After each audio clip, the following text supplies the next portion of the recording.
միջոցով մենք բացահայտենք անծայրացի տիեզերքում կատարվող երևույթները, որոնք տեսնում և զգում ենք մենք մեր առօրյա կյանքում։ Իսկ թե ինչ է տիեզերքը, եկեք սկսենք հենց դրանից։ Ինչ է տիեզերքը, ով կարող է համրեք ճապում։ Տիեզերքը անձրախտի տարածություն է, այսինքն ոչ ոք չգիտի, թե որտեղ է սկսվում և որտեղ ավարտվում։ Գագիկ, դու ինչ կարող ես ասել։ Ամբողջ նյութական աշխարհը և երկնային մարմինների փոխկազմազանությունը կոչվում են տիեզերք։ Համար այս դու։ Տիեզերքը ունի խմբային կառուցվածք։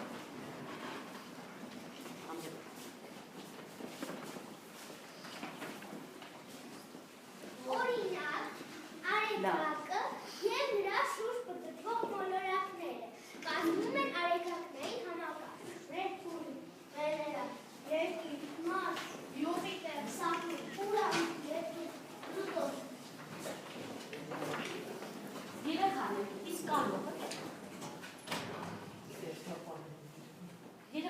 կարող եք ասել, թե արեգակների համակարգը և միլիոնավոր աստղերը միասին ինչ են անվանում Վահագն։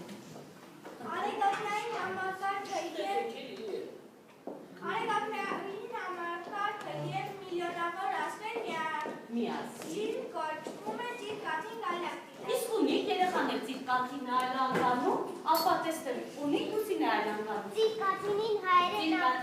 Ծիրկաթին գալակտիկային անվանում են հայատագովի ճանապարհ։ Երեխաներ, ինչու և ինչ ավանդազրույց գիտեք մենք դրա մասին։ Հարություն։ Ըստ ավանդույթի, Վահագն աստվածը գնացել է Ազորեստանի նախնի Վարշավից հարկ գողանալու։ Ճանապարհին մարդը չափվել է երկմեկամարով և այդպես է ստեղծվել է Ծիրկաթին գալակտիկան։ Ահա, իսկ թե ով է եղել Վահագնը հայերի համար, ես կցանկանամ, որ այդ հարցին պատասխանի մեր դասարանի Վահագնը։ Խնդրեմ, Վահագն։ Վահագնը հայերի համար եղել է կրակի աստվածը, հայ թագավորները նրանից են հաղթանակներ ավերծել։ Լավ, իսկ ունի մեկ այլ անվանում Վահագնը։ Էլի։ Վահագնին տվել է վիշապաքաղ մականունը։ Նա կրվել է չար ուժերը մարմնավորող վիշապների դեմ և հաղթել։ Կեցրես, ապրել։ Երեխաներ, այդ երկնքում երեկոյան աշնանային և գարնանային երեկոներին բաց երևում է Ծիրկաթին լուսավոր շերտը։ Իսկ կարող եք ասել, թե երկնքում աստղերը ինչպես են դասավորված, երկնքում աստղերը ինչպես են դասավորված։ Առանձին է, թե խմբերով են դասավորված աստղերի երկնքում։ Երկնքում աստղերը դասավորված են խմբերով։ Այ ինչպես են կանվանում աստղերի խմբերին էլ նրա։ Աստղերի խմբերին անվանում են Ինչեր են կանվանում, ով կօգնեք։ Խնդրեմ, Սիրաներ։ Աստղերի խմբերին անվանում են համաստեղություն։ Կեցեք, իսկ հիմա եկեք խոսենք աստղերի մասին, լավ։ Մենք ինչ գիտենք աստղերի մասին, նորմալ խնդրեմ։ Աստղերը կացարի շիկացած խմբեր։ Ապրես, շատ լավ, Սուրեն։ Մեզ ամենամոտ աստղը արեգակը։ Կեցեք, Գագիկ, իսկ դու ինչ կարող ես ասել։ Արեգակը մեզանից հեռու է 150 միլիոն կիլոմետր հեռավորությամբ։ Գտնվում է 150 միլիոն կիլոմետր հեռավորության վրա։ Ուրիշ էլ ինչ կարող ենք ասել։ Էդի։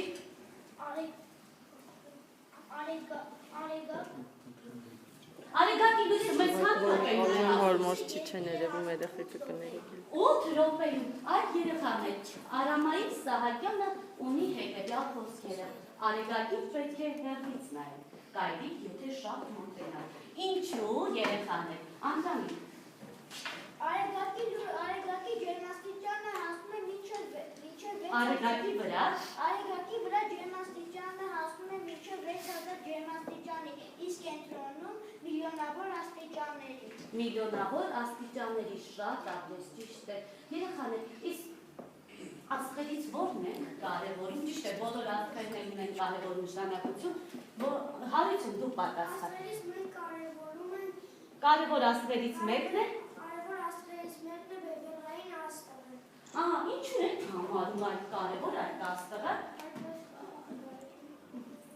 Լևոն, խնդրում եմ դու պատասխանում։ Կարևոր է համարում, որովհետև այդ աստղը ցույց է տալիս հորիզոնի հյուսիս կողմը։ Օրվա որ ժամին է ցույց տալիս հորիզոնի հյուսիս կողմը։ Երեկոյան։ Գիշերները մենք կարող ենք այդ Մենք կարող ենք այդ աստղի օգնությամբ Կողմնորոշվել դեպի հյուսիս կողմ գնալու համար, չէ՞։ Լավ, իսկ ո՞ր համաստեղության մեջ է գտնվում բևեռային աստղը, Լուսինե։ Բևեռային աստղը գտնվում է մեծ արջի համաստեղության տակ։ Մեծ արջի համաստեղության մեջ է գտնվում, այս գիտեմ, որ ձեզանից շատերը բոլորը ծնվել եք որևէ կենդանակերպի համաստեղության տակ։ Եկեք տեսնենք, թե ով ինչ կենդանակերպի համաստեղության տակ է ծնվել։ Քանի որ ես ծնվել եմ նոյեմբերի 12-ին, Համաստեղության տակ։ կարիք համաստեղության տակ, Թամարա։ Ես համաստեղության կշեմ։ Դու համաստեղության կշեռ ես, Լարիսա։ Քանի որ ես ծնվել եմ հունվարի 6-ին, ես համաստեղության այծեղ ջուր եմ։ Իսկ դու ինչ ես համաստեղության պահում։ Համաստեղության խոր եմ։ Խոր ես համաստեղության, Մուշը ինչ ես Ես համաստեղության։ ծնվել եմ ապրիլի 2-ին խոր եմ համաստեղության տակ։ Սուրեն, իսկ դու։ Ես համաստեղության պահում Աղեղնավոր ես, կեցես, երեխաներ, դուք երևի լսել եք նման արտահայտություն, երկնքից աստղ են գնում, երազանք պահին, իսկ իրականում նման բան հնարավոր է, ով կաս։ Դավիթը կպատասխանի այդ հարցին։ Իրականում աստղերը չեն ուղղում, դրանք ասուկներ են, որոնք շփվելով օդի հետ այրվում են։ Իսկ ուրիշ ինչ երկնային մարմիններ մենք դիտենք, այ Մարետա, դու պատասխանի տեսնեն արեգակի շուրջ, ինչեր են պտտվում։ Արեգակի շուրջ պտտվում են մոլորակները։ Քանի մոլորակ կա, Սիրանուշ։ Արեգակային համակարգում կա 9 մոլորակ։ Կեցես, ապրես, աղջիկը։ Եկեք թվարկենք մոլորակները, լավ։ Ահա, ո՞րն է այս մոլորակը, ասա, Մարգարիտա։ Մերկուրի հայերեն անվանում է փայլածին։ Ահա, երկրորդ մոլորակը, Մուշը։ Հայերեն անվանում է ամուշը։ Թունյանն արեք։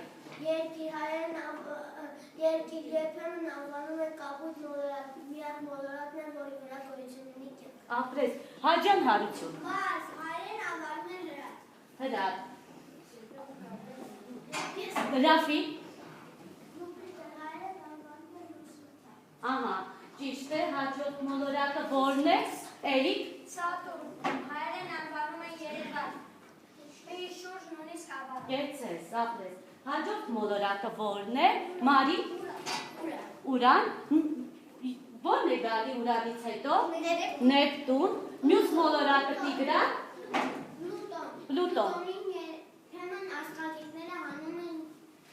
մոլորակների շարքից։ Ինչու Տիգրան։ Որովհետև նայիր չափերով ամենափոքրն է։ Որովհետև նայիր չափերով ամենափոքրն է։ Այս ստուգելու համար ձեր գիտելիքները եւ թե արդյոք դուք լավ եք հիշում մոլորակների հայերեն անվանումները, խաղաք հետևյալ խաղը։ Այս մասում գրված են միջազգային անվանումները,